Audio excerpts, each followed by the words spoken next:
Shalom, everyone. Hope everything is well. Eretz Yisrael misses you and awaiting your return. Bezrat Hashem, by the time you're watching this, you'll be on your way to Eretz Yisrael to celebrate the Yerushalayim, and then hopefully the words of Zechariah will be fulfilled, the prophecy that the morning will turn into days of celebration, that the 9 days, and Tisha B'Av will come days of celebration of the Yerushalayim.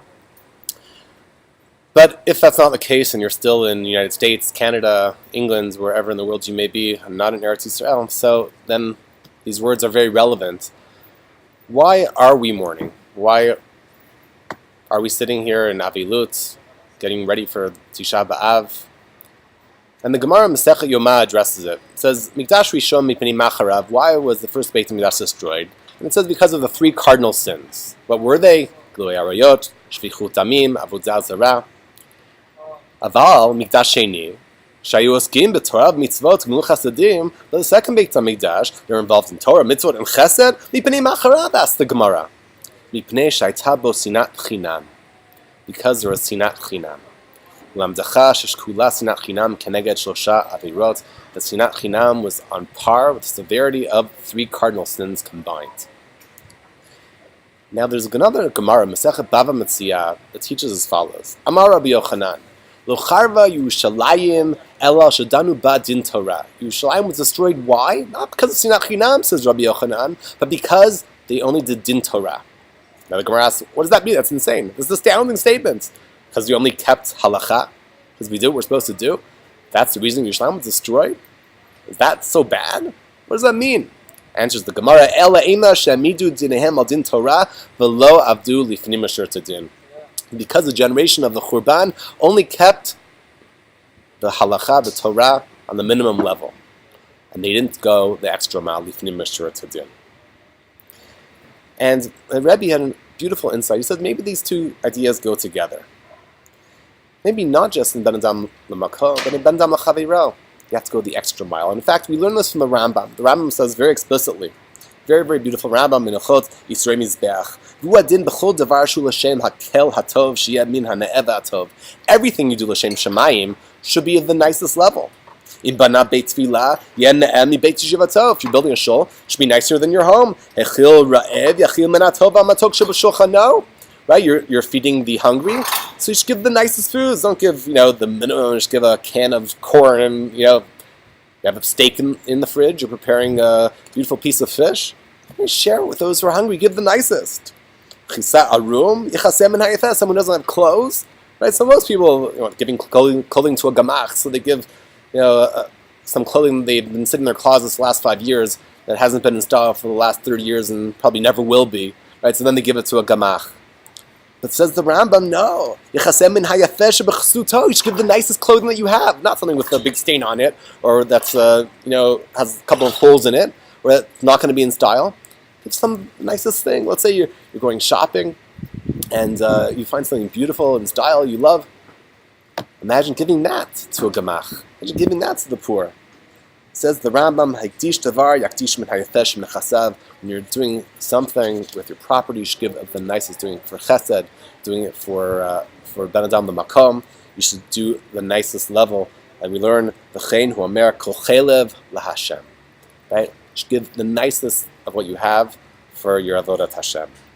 Now, when most people think of Hidur Mitzvah, Zeh Keli V'Anvehu, right, to glorify God, we think of Ben Adam L'Makom. Right, etrog, you have the nicest etrog, the nicest mezuzah, the most hidur tefillin, and the nicest candelabra for your hadakat nerot, and your shem and zayit for lighting candles, which is all beautiful and fantastic. As long as we don't forget about the Ben Adam L'Chaveiro, it says the Rambam, that included in the idea of V'nim Meshurat Hadin is the idea of doing chesed in the nicest and most amazing way and going the extra mile. And maybe that's not just a nice thing to do. It's not just a beautiful concept, but that is the requirement. That is intrinsic to Ben Adam L'Chaveiro. And it makes sense because if you think about it, we're supposed to emulate HaKadosh Baruch Hu. V'lachta b'drachav, imatato dei. And if God is merciful, we have to be merciful. God is slow to anger, we have to be slow to anger. God does chesed, so we do chesed. But how does God do chesed? Look around the world, you see God does chesed not on the most basic level, the most rudimentary, elementary level, but on the nicest, most beautiful You think about the mitzvah, one of the favorite brachos of Birkat Ilanot in the month of Nisan when things start to blossom, and you look at the fruit tree and you see this little flower. And says the Aruch HaShulchan, the reason why we're saying the Birkat Ilanot on fruit trees in the month of Nisan is because you see the flower that comes before the fruit. The fruit, you could argue we need for our nutrition, or we need for our bodies, for our health. What do we need the flower for? The flower is there just for us to enjoy. God created things in the most beautiful, most glorious way, just for our enjoyment, not just because we need them, but for us to enjoy it as well. And that's Lifnei Mashurat Adin. And that's how God does chesed. Therefore, that's how we have to do chesed as well. We have to go beyond, do it in the most beautiful possible way. When you go to do chesed, you go to do Bikur Cholim, don't just do it at the minimal level, do it in the godly level. There's a beautiful book written by the Chafetz Chaim. Everyone knows the Chafetz Chaim for his Sefer Chafetz Chaim, Mishnah Berurah. But one of the most beautiful Sfarim is very appropriate for today is Sefer Ahavat Chesed. And Chafetz Chaim there quotes the pasuk from Micha, which was from the Haftarah Balak we read a couple of weeks ago. And the pasuk says, "Yigilecha Adam, ma tov ma Hashem doresh mincha." What does God want from us? Amazing question. So answers the prophet, "Ki masot mishpat v'avat chesed v'atznei lecha im Hashem elokecha." The prophet answers, "I want you to do justice, v'avat chesed." Now Chafetz Chaim asks, "Why avat chesed? Isn't it enough just to do chesed? Who cares if I do it with love? If I have avat chesed, as long as I'm doing chesed 24/7. I have to do it with love. What difference does it make? As long as I do it." Says the Chafetz Chaim, there is a complete difference between doing chesed with chesed on the basic level and avat chesed. I'd like to read it with you. If you'd like to find it in the Sefer Avat Chesed, Daf Kuf Chaf Aleph. He says, "V'yadua diyesh nafka mina gdola ben davar she'adam oseh mitzad ha'echrach ledavar she'u oseh min ahava." There's a complete difference between someone who's doing chesed because they have to, it's expected of them. You do once a week chesed at an organization, just put on your resume or to feel good about yourself. That's what a good person does, and doing something out of love. Va'ot lezeh hanagash kol adam mineheg im bano b'bznotav u'malbushav v'nisrin shelo b'chol davar. See how people treat their children. They buy them clothes and give them food. They don't give them like the basic. You don't give your kids bread and water to get by. You don't give them just the most basic clothes just so they have something to cover their bodies with.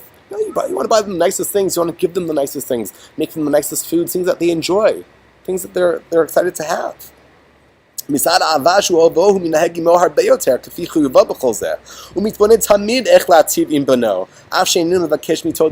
your child doesn't ask you for anything, you're constantly thinking, how can I do something nice for my child? How can I give something nice? How can I make my child happy? What can I do for them? And that makes you so happy when you do something nice for them. That is avat chesed, says the Chafetz Chaim.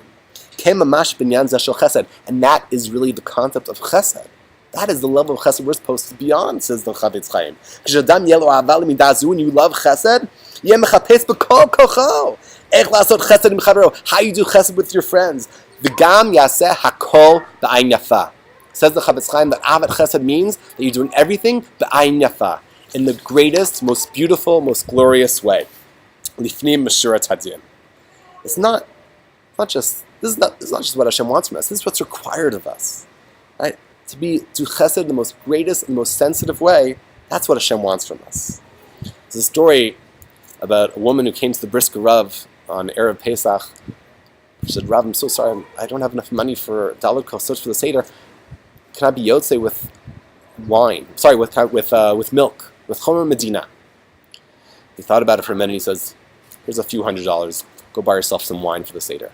His wife came in afterward and says, "Dear, you're a great guy. That was really nice, but we all know it doesn't cost hundreds of dollars to buy Daled Kosot for the Seder, right? To buy a little bit of wine for the Seder." So he said to his wife, "Dear, if she's coming to me that she doesn't have enough wine for the Seder for Daled Kosot, do you think she has enough money for chicken, for potatoes, right? For a whole Su'udah, for other expenses of Pesach?" That's what I gave her. That's Hakol B'ayin Yafa. Looking beyond the Rivka Imenu level of searching how to do chesed in the greatest possible way, to look how to be sensitive and think not just on the basic level of how to fulfill their needs, but look beyond to see how you can help them in the most deepest, the most serious way. And I think that's the level that Hashem wants from us. And maybe it's the absence of that level of chesed that resulted in the destruction of the Beit HaMikdash. Because by doing din, by doing the bare minimum, what does that say about a relationship with HaKadosh Baruch Hu? What does that say about my level of respect for Torah? But even more importantly, what does that say about my relationship with my fellow Jew? If you think about it, if your friend does things for you on the most basic level, so that says something about your relationship. So on your birthday, someone gives you a phone call. Okay, so you have that type of relationship. Someone throws you a party, or someone buys you a whole arrangement of balloons and a whole presentation for your birthday and a nice present. That says something about your relationship as well. So maybe the level of chesed that we do says a lot about our relationship with our fellow Jew. And how we do our chesed and how we do our ben adam lamakom as well, whether we do it in the most basic din Torah level, or a kol b'ayin yafa, kol chelav la'Hashem, says a lot about our relationship with HaKadosh Baruch Hu and with our fellow Jew. Are we being domelo, are we being godlike, or are we not? Are we doing chesed like God does, or chesed on the most minimum level? And the Beit HaMikdash, right, is God's presence in the world, it's God's home in the world. And HaKadosh Baruch Hu only feels comfortable in a home where it's surrounded by a society that is doing chesed in a godlike way. And God comes to his home and he feels that people aren't doing chesed in a godlike way, so he feels uncomfortable. This is not a place where HaKadosh Baruch Hu wants to reside. And if we're not godlike in our chesed lifestyle, then HaKadosh Baruch Hu doesn't reside with us as well. We read in Eicha, Galta, Yehuda, Me'oni, that we were exiled out of Eretz Yisrael because we weren't properly dealing with the needy. And if you think about it, maybe not being kind and sensitive to the needy, to those who are suffering, to those who are lonely, those who are neglected by society, those who are less fortunate than ourselves, maybe that is a certain level of sinat chinam. If you're not doing things in the most lifnim mishur way, maybe that's a little bit of sinat chinam. Maybe that comes to how we can resolve the question that we asked in the beginning, how to resolve the Masechet Yomah teaching that the Beit HaMikdash was destroyed because of sinat chinam, and the Masechet Bava Matziyah teaching that Yerushalayim was destroyed, the Beit HaMikdash was destroyed because they didn't go lifnim mishur tadin. I'd like to teach you something from Tosfot. Tosfot asks the same question. V'im tomar de b'yoma, if you say, when Yoma it says, Amar mipnei sinat chinam, it's a contradiction. Answers Tosfot, Yesh lomar, zaha v'ha garma. They both caused it. Sinat chinam and lifnim mishur tadin. And my Rebbe Rav Machlus Shlita suggested that maybe it's not both, but really they're one and the same. And maybe if we're not doing chesed on the avat chesed level, hakol b'ayin yafa, lifnim mishur tadin, then maybe that's a little bit of sinat chinam. Because by not going out of the way, not extending yourself for your fellow Jew, maybe that's the opposite of avat Yisrael. That's the opposite of loving your fellow Jew. You may not feel the emotion of hate. You may not feel a lack of connection to your fellow Jew. But if you're not going the extra mile for your fellow Jew, so even though you don't feel sinat chinam, but maybe practically there's no difference. Yerushalayim is the city of chesed. It says in Pirkei Avot, it says, Yossi ben Yochanan, Ish Yerushalayim, Yehi beitzcha patuach lirvacha, your home should be open wide. You aniyim b'nei beitzcha, the poor people should be like the children of your home. Yerushalayim is the ear of chesed. It says in Sech Bab Batra that people of Yerushalayim used to hang white flags outside of their homes if they had room at their table, so some who was needy, who needed a meal, could join them at their table. Rav Machlus asked, why Yerushalayim? He says because Yerushalayim was destroyed because of our lack of sensitivity, our lack of avat chesed. And therefore, the tikkun is avat chesed.